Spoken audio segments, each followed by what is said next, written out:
సుమన్ టీవీలో మీ personal and business promotions కోసం కింది నెంబర్కి కాంటాక్ట్ చేయండి. తీవ్ర తుఫాన్తో ఆంధ్ర అల్లకల్లోలమవుతుంటే మరో ప్రమాదం ముప్పు ఉందనే హెచ్చరిక ఆందోళనకు గురిచేస్తోంది. ఏపీకి మరో తుఫాన్ పొంచి ఉందట. ఇప్పటికే భారీ వర్షాలతో రెండు తెలుగు రాష్ట్రాల్లోనూ జనజీవనం అస్తవ్యస్తమైంది. ప్రాణ నష్టం సంభవించింది. ఇంకా ఈ ప్రభావం నుంచి పూర్తిగా కోలుకోకముందే విశాఖ వాతావరణ శాఖ మరో హెచ్చరిక జారీ చేసింది.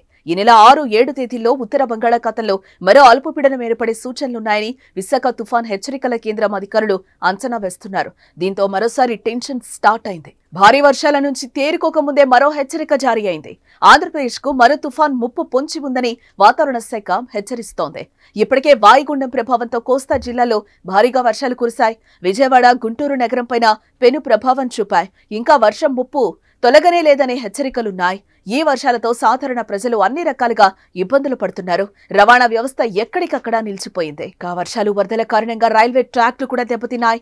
జాతీయ రహదారుల మీద వరద ప్రవహిస్తోంది. పలు రైళ్లు రద్దు చేశారు. మరికొన్ని దారి మళ్లించారు అధికారులు.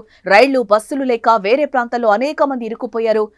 ఇలాంటి సమయంలో ఈ నెల 6-7 తేదీల్లో మరోవైపు మరో తుఫాన్ ముప్పు ఉందని వాతావరణ శాఖ ప్రకటించడంతో ప్రజలు వణికిపోతున్నారు.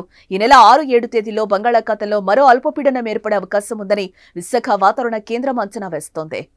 అది తుఫానుగా బలపడి ఉత్తరాంధ్ర, ఒడిశా మధ్య తీరం దాటుతుందని అధికారులు అంచనా వేశారు. అల్పపీడనంపై మరో 2 రోజుల్లో స్పష్టత రానుంది.